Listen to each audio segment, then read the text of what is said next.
Hello, noble friends. Welcome to Premier État Philosophy. I'm Dr. Peter Yong, and today I'd like to examine the Phaedo and explain Plato's 4 arguments for the immortality of the soul set forth within it.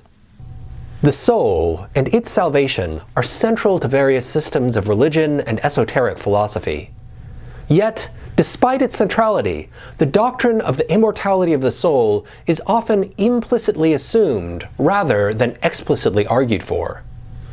Plato's Phaedo, which recounts Socrates' last dialogue before his execution at the hands of the Athenians, makes an important contribution in this regard, since it offers a series of arguments for the immortality of the soul. In it, Socrates attempts to comfort his friends as they lament his impending death. But he comforts them not only through mythos, but also through logos, setting forth 4 arguments for the soul's immortality. In Plato's day, as in ours, many dismissed the doctrine of the immortality of the soul as implausible. Cebes, one of Socrates' interlocutors, observes that the people of his day, like contemporary materialists, contend that the soul dies with the body, dissipating like smoke. He observes, quote, "They think that after it has left the body, it no longer exists anywhere, but that it is destroyed and dissolved on the day the man dies, as soon as it leaves the body, and that, on leaving it, it is dispersed like breath or smoke, has flown away and gone, and is no longer anything anywhere." End quote. According to this view, the soul, upon leaving the body, dissipates into its constituent parts, and thereby ceases to exist. Cebes observes that, in light of the prevalence of this opinion, if he and his friends are to have a rational faith in the belief that Socrates will continue to exist after the death of his body, a persuasive argument is needed for the claim that the soul still exists after a man has died and still possesses some capability and intelligence. Socrates gladly obliges this request and spends his last hours on earth setting forth 4 arguments for the immortality of the soul. Let's examine each of these in turn. Socrates begins by invoking the Pythagorean doctrine of metempsychosis, the transmigration of the soul.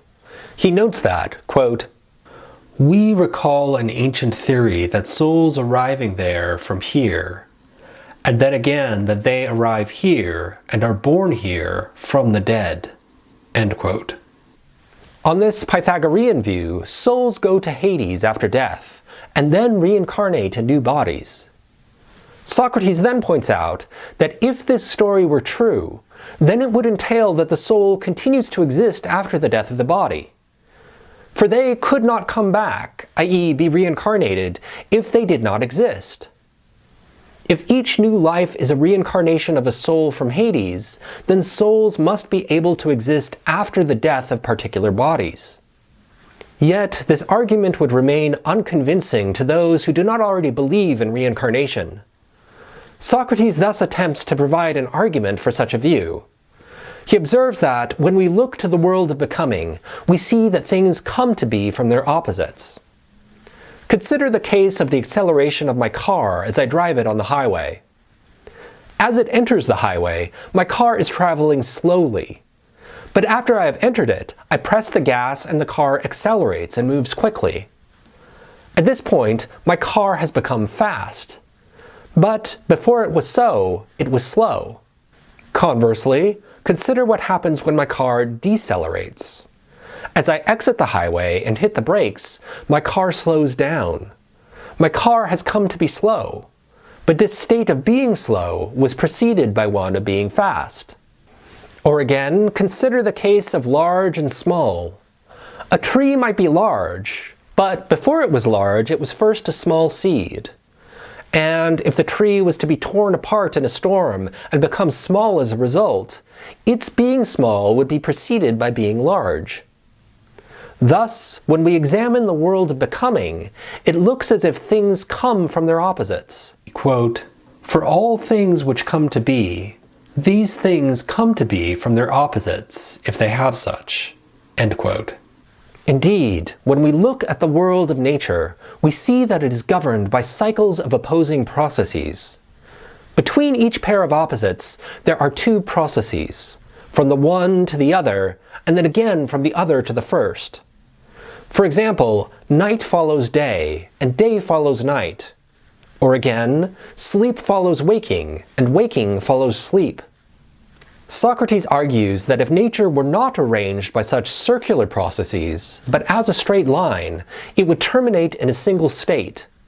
For example, light would cede to darkness, and then darkness would reign forever.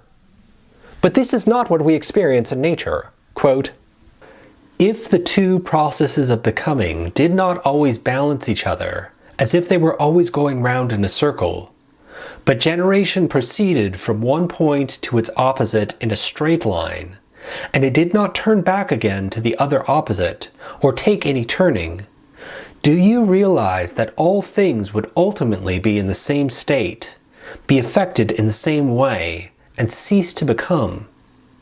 End quote. Now, consider death and life.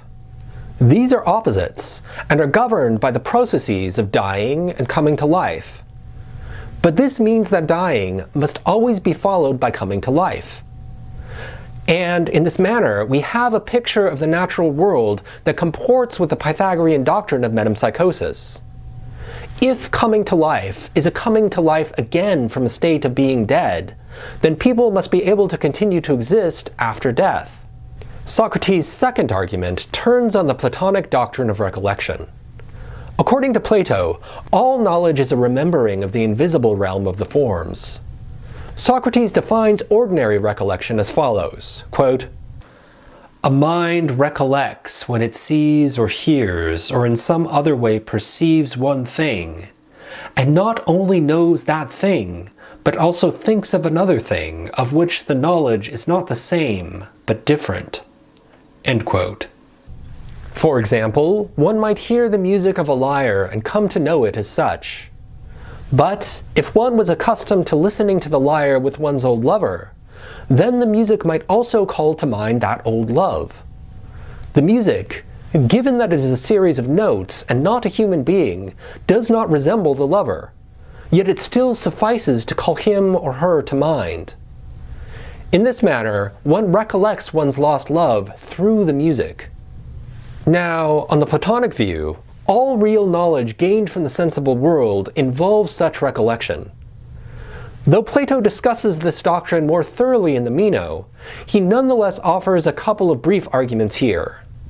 First, Cebes points to how people learn new truths. He argues that, quote, "When men are interrogated in the right manner, they always give the right answer of their own accord, and they could not do this if they did not possess the knowledge and the right explanation inside them. Then, if one shows them a diagram or something else of that kind, this will show most clearly that such is the case."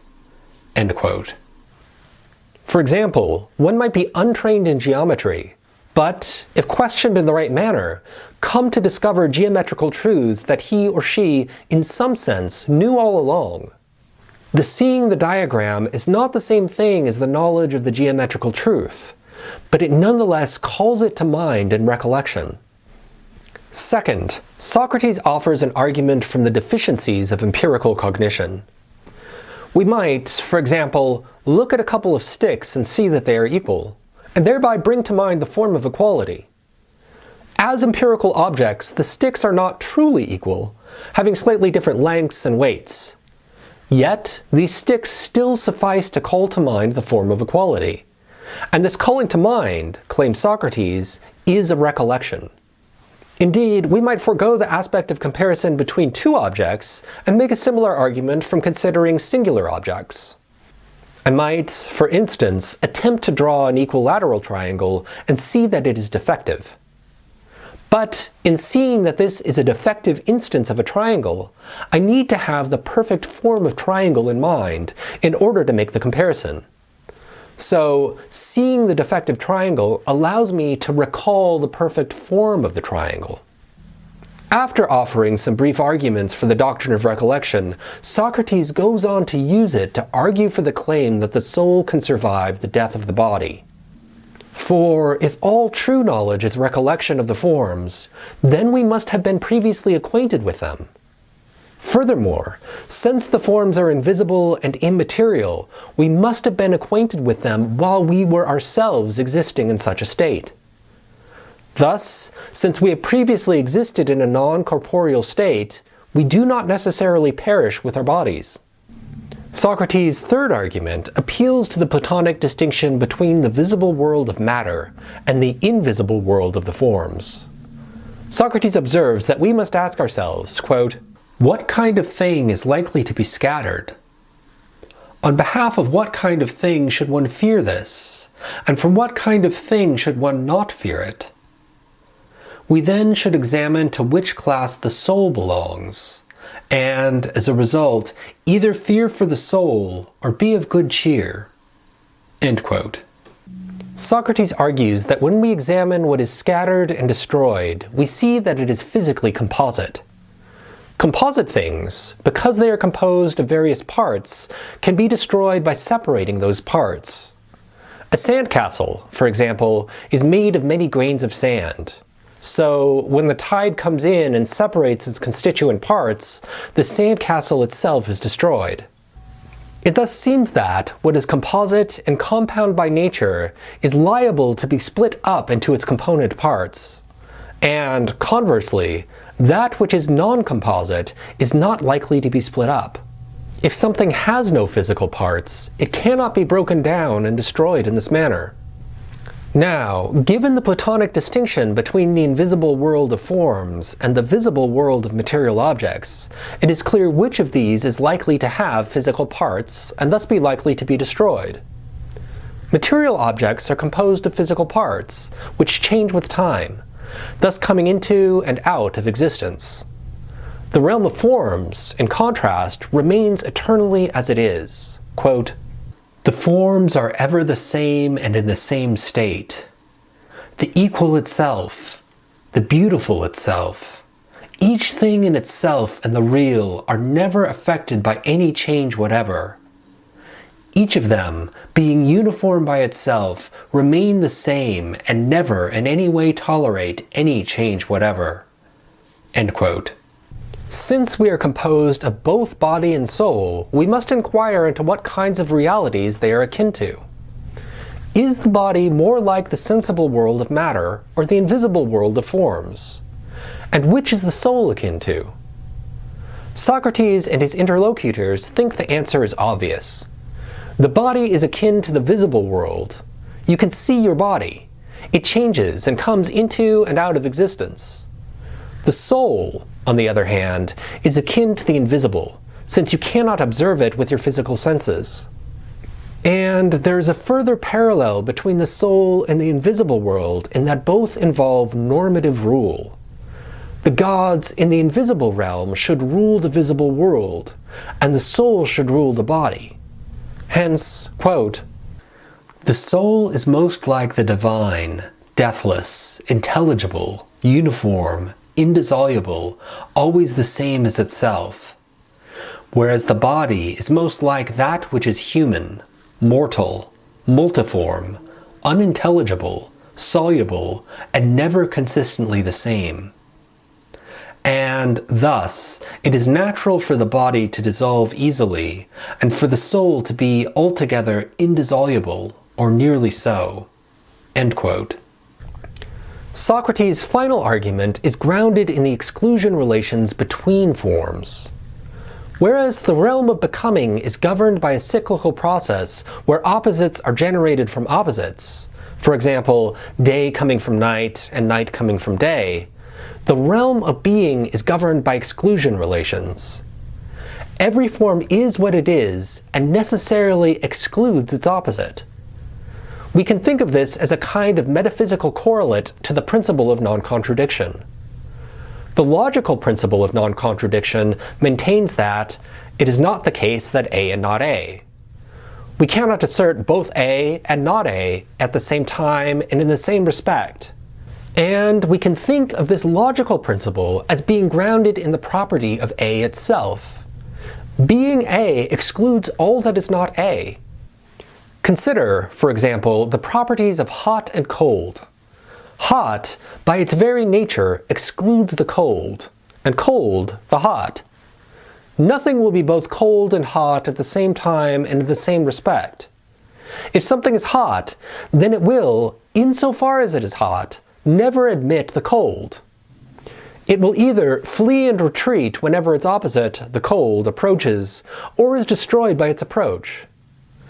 To the extent that something is hot, it cannot be cold, and to the extent that something is cold, it cannot be hot. Socrates goes on to note that not only are simple forms organized according to their exclusion relations, but more complex essences are also arranged in this manner. Consider, for example, fire and snow. Though not themselves the forms of hot and cold, they nonetheless bear an essential relation to them. Fire is essentially hot, and snow is essentially cold. If fire were no longer hot, it would cease to exist, and so too would snow if it were no longer cold. Quote, "Being snow, it will not admit the hot, as we said before, and remain what it was and be both snow and hot. But when the hot approaches it, it will either retreat before it or be destroyed." End quote. Or, at a more abstract level, consider the numbers 2 and 3, and their relations to the forms even and odd. 2 is essentially even, and 3 essentially odd. It is impossible for 3 to be what it is and be even, or for 2 to be what it is and be odd. Socrates observes, quote, "What the form of 3 occupies must not only be 3, but also odd. The opposite form to the form that achieves this result could never come to it. So the form of even will never come to 3, and 3 has no share in the even." End quote. Socrates then uses this metaphysical principle to argue for the immortality of the soul, by observing that the soul is that in virtue of which living things live. Socrates inquires, quote, "If you should ask me what coming into a body makes it hot, my reply would be fire. And if you ask me on what coming into a body makes it sick, I will not say sickness, but fever. Nor if I asked the presence of what in number makes it odd, I will not say oddness, but oneness. And so with other things. Answer me then, what is it that, present in a body, makes it living?" End quote. To this, Kebes responds, "A soul. The soul is what differentiates living bodies from corpses, birds from rocks, and trees from decaying soil. Things are alive by virtue of having souls. Quote, whatever the soul occupies, it always brings life to it." End quote. So, the soul is essentially related to the form of life, just as fire is essentially related to the form of heat, or 3 is essentially related to the form of oddness. Furthermore, life and death are contrary properties. To the extent that something is living, it cannot be dead, and to the extent that something is dead, it cannot be living. Hence, since the soul essentially excludes death, it is deathless. And in virtue of being deathless, the soul is indestructible. Socrates argues, quote, "If the deathless is also indestructible, it is impossible for the soul to be destroyed when death comes upon it. For it follows from what has been said that it will not admit death or be dead, just as 3, we said, will not be even nor will the odd, nor will fire be cold, nor the heat that is in the fire." End quote. And it seems plausible for this to be the case, since, quote, "Hardly anything could resist destruction if the deathless, which lasts forever, would admit destruction. All would agree that the God and the form of life itself, and anything that is deathless, are never destroyed." End quote. Hence, quote, "When death comes to man, the mortal part of him dies, it seems, but his deathless part goes away safe and indestructible, yielding the place to death. Therefore, the soul is most certainly deathless and indestructible, and our souls will really dwell in the underworld." End quote. And so, armed with these four arguments, and the rational faith they ground, Socrates goes to face his death with confidence, knowing that he has done his best to follow the gods in this life, and trusting them to guide him to yet greater and clearer visions in the realms beyond our own.